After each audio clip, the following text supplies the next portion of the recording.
Bertemu kembali saudara-saudari yang terkasih dalam renungan kitab suci kita pada hari ini, Rabu 14 Juni 2023 bersama saya, Romo Irfantinus Tarigan. Hari ini adalah hari biasa dalam pekan biasa ke-10. Bacaan kita hari ini diambil dari Matius 5 ayat 17 sampai 19. Janganlah kamu menyangka bahwa aku datang untuk meniadakan hukum Taurat atau kitab para nabi. Aku datang bukan untuk meniadakannya, melainkan untuk menggenapinya. Karena aku berkata kepadamu, sesungguhnya selama belum lenyap langit dan bumi ini, satu iota atau satu titik pun tidak akan ditiadakan dari hukum Taurat sebelum semuanya terjadi.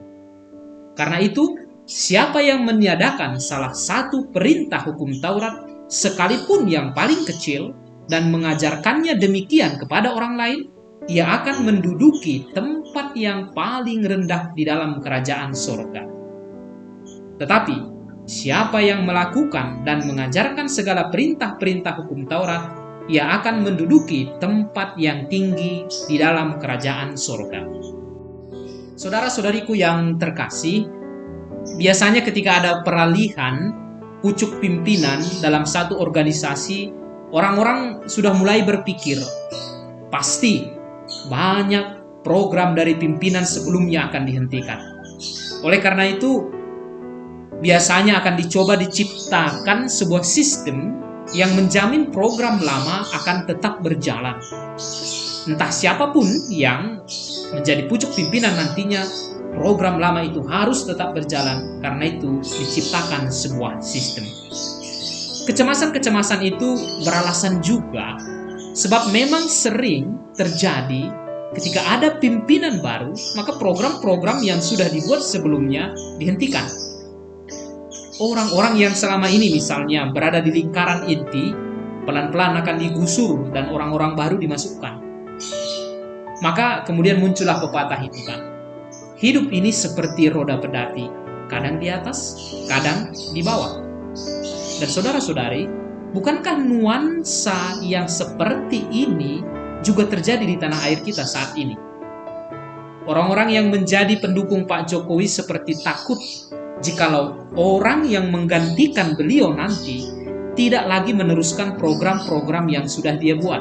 Oleh karena itu, para pendukung sungguh berpedoman pada rekomendasi Pak Jokowi tentang calon presiden yang akan tetap searah dengan kebijakan yang telah dia buat selama ini.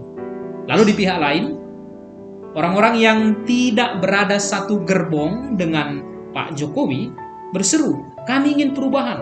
Kelompok ini seperti menginginkan sesuatu yang memang berbeda dari yang Jokowi buat dan tawarkan selama ini. Saudara-saudariku yang terkasih, apa yang terjadi itu bukanlah hal baru sebenarnya. Fenomena seperti itu sudah setua peradaban kita ini. Nuansa di balik perikop Injil Matius yang kita dengar tadi itu mirip-mirip juga dengan apa yang sedang terjadi di negara kita ini. Motifnya tentu bukan motif politik, tetapi menyangkut posisi Yesus di hadapan hukum Taurat. Di hadapan hukum Taurat yang sudah mengatur hidup orang-orang Yahudi selama ini. Ada ahli yang berpendapat bahwa Injil Matius itu dialamatkan untuk orang-orang Kristen awal yang berasal dari agama Yahudi. Memang dalam perikop Injil yang kita dengar barusan, jelas sekali terasa nuansa itu. Matius seperti mau memberikan katekese bahwa Yesus adalah pemenuhan dari hukum Taurat itu, bahwa di dalam diri Yesus, nubuat-nubuat yang ada di dalam hukum Taurat, nubuat-nubuat para nabi itu digenapi di dalam diri Yesus. Yesuslah penggenapan janji Allah kepada Israel. Penginjil Matius mengajarkan bahwa hukum Taurat itu baik. Hukum Taurat itu adalah jalan menuju kehidupan, penjaga kehidupan. Tetapi hukum Taurat tidak memberikan kehidupan. Yesuslah yang datang untuk memerdekakan dan memberi kehidupan melalui kematiannya di kayu salib. Yesus adalah penggenapan hukum Taurat. yang membawa hukum Taurat baru. Hukum Taurat baru itu merupakan penggenapan dari yang lama itu.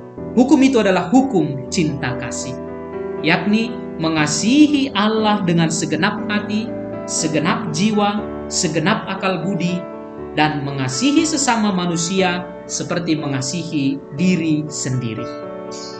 Di dalam hukum cinta kasih itulah tergantung hukum Taurat lama dan kitab para nabi. Saudara-saudari yang terkasih, Yesus berkata di dalam Injil tadi, 1 iota atau 1 titik pun tidak akan ditiadakan dari hukum Taurat. Iota adalah bagian terkecil dari alfabet dalam tatanan bahasa Ibrani.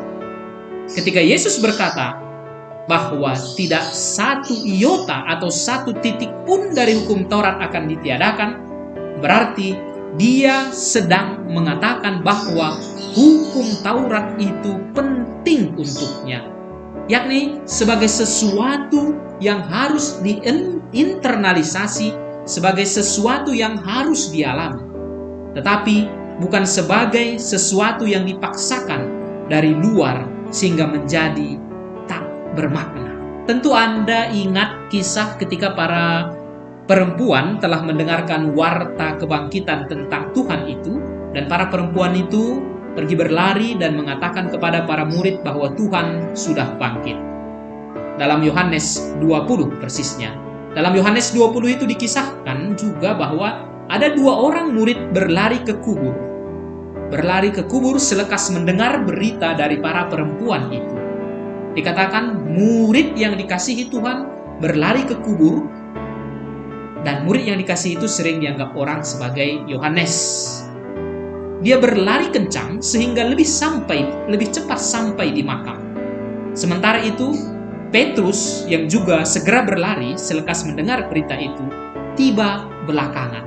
Para bapak gereja mengomentari peristiwa itu dengan mengatakan, begitulah memang, cinta itu larinya lebih kencang. Murid yang dikasihi sering digunakan sebagai simbol gerakan iman personal.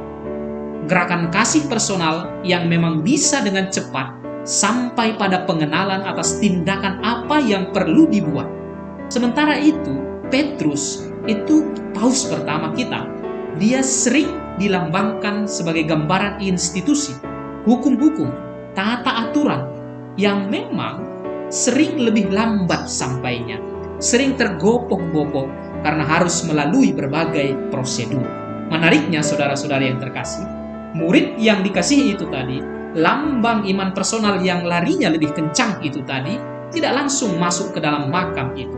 Dia sabar menunggu Petrus untuk kemudian masuk bersama-sama ke dalam makam.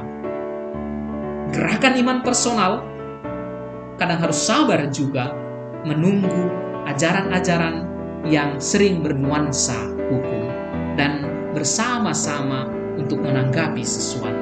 Dalam tiap kehidupan saudara-saudariku, kita butuh aturan atau hukum yang mengaturnya.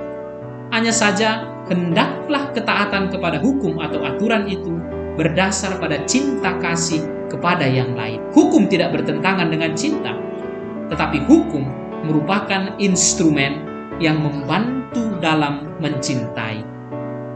Tuhan memberkati Anda.